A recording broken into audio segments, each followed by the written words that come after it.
आज ही उनकी रैली होने जा रही है। लेकिन अजय जी, 11 साल में पहली बार ऐसा हुआ है कि सरकार का कोई बिल गिर गया है और तमाम कोशिशें करने के बावजूद बिल गिर गया। और विपक्ष में भी जबरदस्त एका दिखाई दी। राहुल गांधी, ममता बनर्जी, स्टैलिन, अखिलेश यादव बिल्कुल इंटैक्ट दिखाई दिए। ये ट्रेंड क्या अब 2029 तक दिखाई देगा?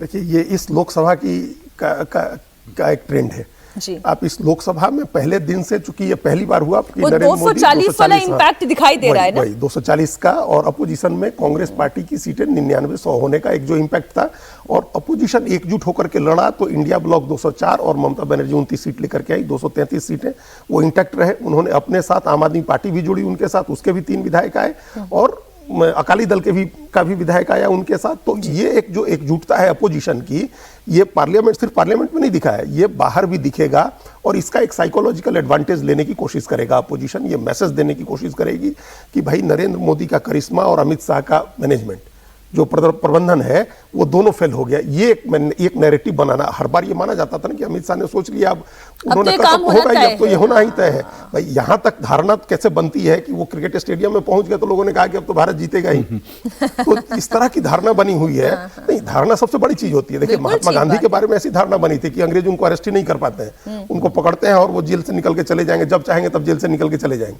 तो ये ऐसे बिरसा मुंडा के बारे में बनी थी, भगवान तभी कहा गया उनको। तो ये धारणा बनती है। इस धारणा को एक डेंट होगा, चाहे जितना हो, कि भाई नहीं मैनेज कर सके आप, अपोजिशन को मैनेज करने की कोशिश की नहीं कर सके, अपोजिशन एकजुट रहा। इसका वो साइकोलॉजिकल एडवांटेज इस चुनाव में लेने की कोशिश करेगा और इसका एक साइकोलॉजिकल इंपैक्ट बीजेपी के वर्कर्स पर भी होगा कि कहीं ना कहीं जादू कम हो रहा है कि हम भी हार सकते हैं, हमारी भी ताकत कम हो सकती है। आलोक जी, ये एक साइकोलॉजिकल बेनिफिट विपक्ष को दिखाई दे रहा है। विपक्ष पे उनके अपने जो वर्कर्स हैं उनका मॉरल बूस्ट करने के लिए उसका फायदा मिलता है।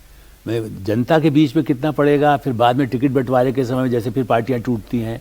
अभी 2 साल बाकी है। देखिए 29 को अब वैसे देखा जाए तो 3 साल कहिए, 2.5 साल कहिए, लेकिन ऐसी स्थिति में हम ये मान के चलें कि इसका फायदा 29 में मिलेगा। हमने हाँ राज्यों के विधानसभा चुनाव में उसमें कैसे मिल करके लड़ सकते हैं, इसलिए मैंने कहा मैं यूपी की बात कर लेती हूँ। यूपी में इसका बेनिफिट क्या विपक्ष उठा पाएगा?